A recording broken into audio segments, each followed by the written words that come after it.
A ver. Miren, esto que ven en la pantalla de la computadora es lo que está ocurriendo al interior de mi cerebro en este momento.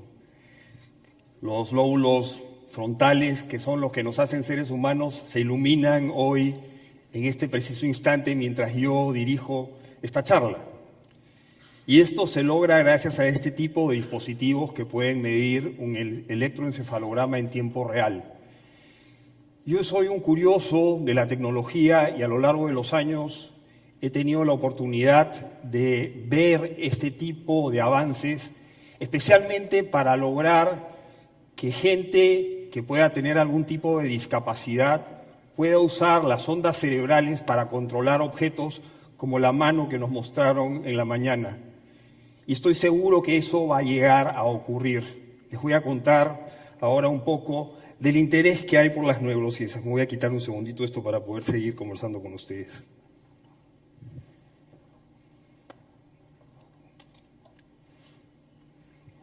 Veamos. Las neurociencias, ¿no?, parten con nuevas tecnologías en el siglo XXI. Este dispositivo que ustedes acaban de ver sobre mi cabeza permite una retroalimentación en tiempo real de lo que ocurre al interior de nuestros cerebros. Cuando mucha gente hacía meditación o yoga antes de ocurrir estas tecnologías, creía que concentrándose en su respiración lograba niveles de meditación y calma apropiados, pero en la práctica no tenía idea si realmente esto estaba ocurriendo o no dentro de sus cerebros. Hoy esto es posible, y es posible inclusive en casa con dispositivos como este. Pero la razón por la cual hay un interés enorme en el estudio del cerebro es porque 1 de cada 4 personas tiene una enfermedad mental. Y lamentablemente, de acuerdo a la Organización Mundial de la Salud,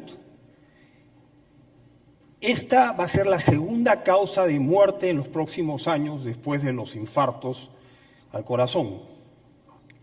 Y esa es la razón por la cual el mundo y los seres humanos y la humanidad han decidido hacer del estudio del cerebro y de las neurociencias una disciplina que hoy hay que tener en cuenta y que los invito a todos a interesarse, a estudiarla.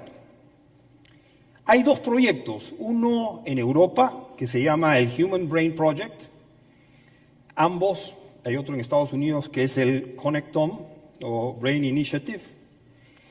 El primero, el Brain Project, lo que persigue es un aspecto prácticamente teórico de entender cómo modelar matemáticamente el cerebro, inclusive al nivel que permite simular cómo operaría el cerebro si uno le metiera una droga que realmente no existe, sino es virtual, para verificar cómo las neuronas se comportan frente a esta droga y entender las consecuencias que esta puede tener en un ser humano. El nivel de cómputo necesario para poder hacer esta investigación es similar al que estamos tratando de manejar en el Centro de Aceleración de Partículas en Ginebra, donde coexisten estos 2 proyectos, es decir, la cantidad de computación necesaria para poder modelar un cerebro es equivalente a la que estamos usando para entender el principio del universo en el acelerador de partículas en Ginebra. Los americanos han ido en una aproximación más parecida a la que contaba Gianfranco, porque ellos más prácticamente han empezado a seccionar cerebros y luego a recomponerlos computacionalmente. No han hecho un modelo, sino han simplemente replicado lo que existe. Y están también teniendo avances muy importantes en dónde y cómo ocurren ciertas funciones en el cerebro. Esto ha motivado en el hemisferio norte un incremento enorme de gente que se interesa por esta nueva disciplina con la tecnología que hay hoy para hacerlo, como pueden ver en estas gráficas, en las maestrías y doctorados que están aumentando. En el Perú, lamentablemente, esta prioridad parecía que no es realmente existente y yo me estoy preocupando mucho de hacerle ver al CONCITEC, por ejemplo, la necesidad que tenemos de hacer esto. Gracias a la Universidad Cayetano Heredia he podido colaborar con ellos con tecnología para hacer visible algunas cosas que ellos venían estudiando, especialmente en los casos de esquizofrenia. En este mes, con este tipo de tecnologías, ha ocurrido algo que, en mi opinión, no solo es extraordinario, sino a la vez atemorizante. Hemos podido conectar a 3 personas cerebralmente para poder comunicar ideas entre sus cerebros sin necesidad de hablar. Este tipo de avance que ha ocurrido este mes es uno de los pasos más interesantes en la neurociencia moderna. Y todo este interés que yo tengo por el estudio del cerebro viene a partir de un experimento que tuve la suerte de participar en el TED en Long Beach en el año 2013. Ustedes ahí ven 2 cifras, 271.477 versus 182.743. Hay una diferencia de 48.5%. ¿Qué significa esto? Les voy a pasar el video de lo que ocurrió en ese experimento conmigo y luego les explico. Alrighty, sir, so we're gonna go and go to your training. Tell me how to read. Okay, so you're an explorer. That's the thing that resonated. Alright, so we're gonna train to push. Training, begin. That is very true. Yeah, given what I do professionally. What do you do? Oh, I saw it. Gonna go one more time? Oh, but you also Alright. Gonna go one more time. Let's get some cool footage of this headpiece on you. Well, that's great that you found the discipline that really is pretty awesome. Yeah, your mind. Absolutely. Oh, this is so neat. I'm gonna have my colleagues do this. There you go. You can social share this as well and make back. Yeah, he's got it. He's ready for the challenge. What's that? Alright, so let's start. Okay, start. Challenge. Alright, now we're gonna do the challenge. Ready? Ready? Go. Thank you so much. Thank you.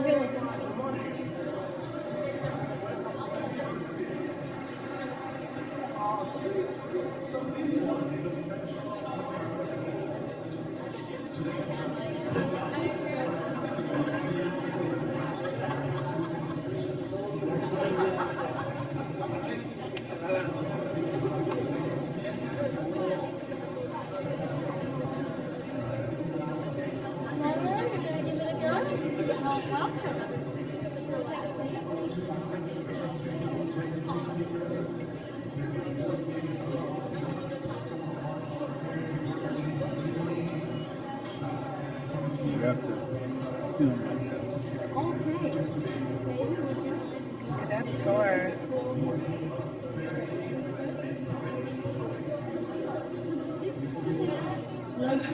Oh no! You were like away from the leaderboard. 1,000 points, not even 1,000 points, 500 points. That's crazy. Look at that. Oh my goodness. Great job. Great job. Miren, ese es un experimento que se aplicó con un dispositivo que tiene más sensores de la misma firma del que he usado y consiste en concentrarse en un solo pensamiento. Vamos a hacer un ejercicio ahora. Por favor, les pido que cierren sus ojos y por un momento, hasta que yo les avise, traten de pensar en una sola cosa y vean si es posible que no pase algún otro pensamiento mientras esto ocurre.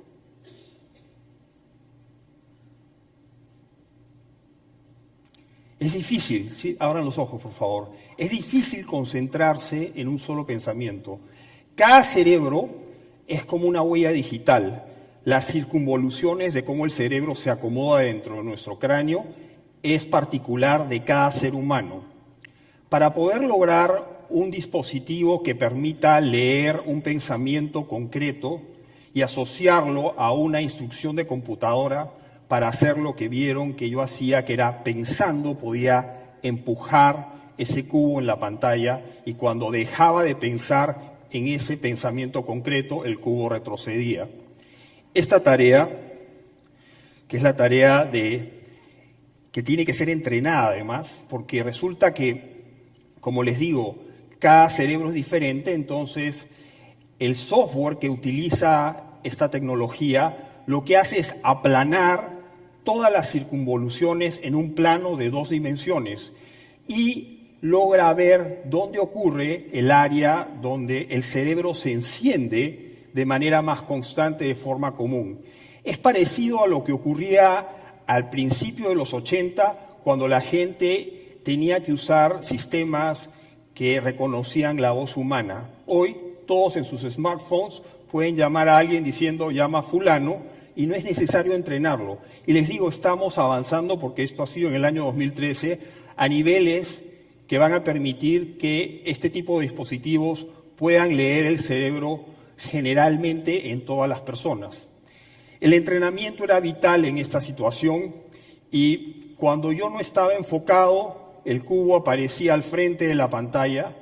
Cuando yo estaba enfocado, yo tenía que estar pensando en una idea que podía ser cualquiera, podía ser un color, podía ser la cara de una de mis hijas, podía ser un objeto cualquiera, pero tenía que mantener ese pensamiento sin divagar. Si lo lograba, el cubo podía ir hacia adentro. Y esto mismo se puede utilizar para poder mover cosas que son ajenas a nuestro cuerpo, como podría ser la mano que mostraron en la mañana. Lo interesante y también enigmático fue el resultado. Yo había estado experimentando con esta tecnología antes de ir al TED, acá en el Perú, con la Universidad Cayetano Heredia. Y por eso me quedé en el puesto 21 de 1500 con el resultado que ustedes vieron. Lo curioso era quiénes habían ganado, ¿no? Gary Flake es el número 1, con este resultado enorme, 48.5% más grande que el mío. Esta otra señorita Lindsay Litowitz, no logro leer el nombre, Litowitz, perdón, y Sergey Brin, el cofundador de Google. Durante casi 4 años, yo tuve realmente el enigma de cómo esta gente lograba niveles de atención y enfoque pero tan grandes que superaban el esfuerzo que yo había hecho para lograr lo mismo ese día. Este es el ganador. Y en el verano del año 2017, un gran amigo mío que se encuentra en esta sala me llama y me cuenta de este libro, ¿no? Es el de Robar el Fuego, Stealing Fire. Miren, empecé a revisar la introducción, me compré el libro en audiobook y esa noche no dormí hasta terminar de escucharlo. En él estaba la respuesta a este enigma del experimento de TED del año 2013. En el Silicon Valley, el estudio de las neurociencias y del cerebro es algo intenso y realmente que preocupa a la gente más rica que está avanzando con lo último en la tecnología.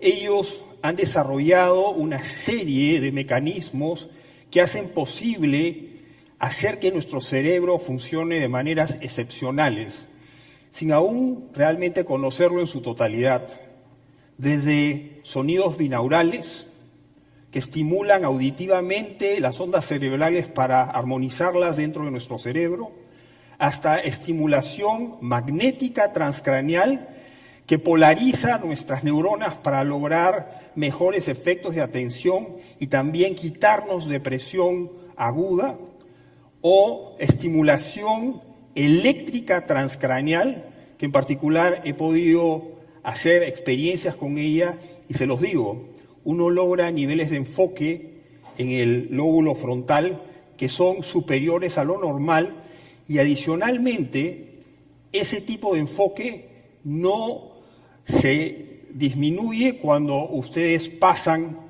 de usar esto a no usarlo sigue aumentando.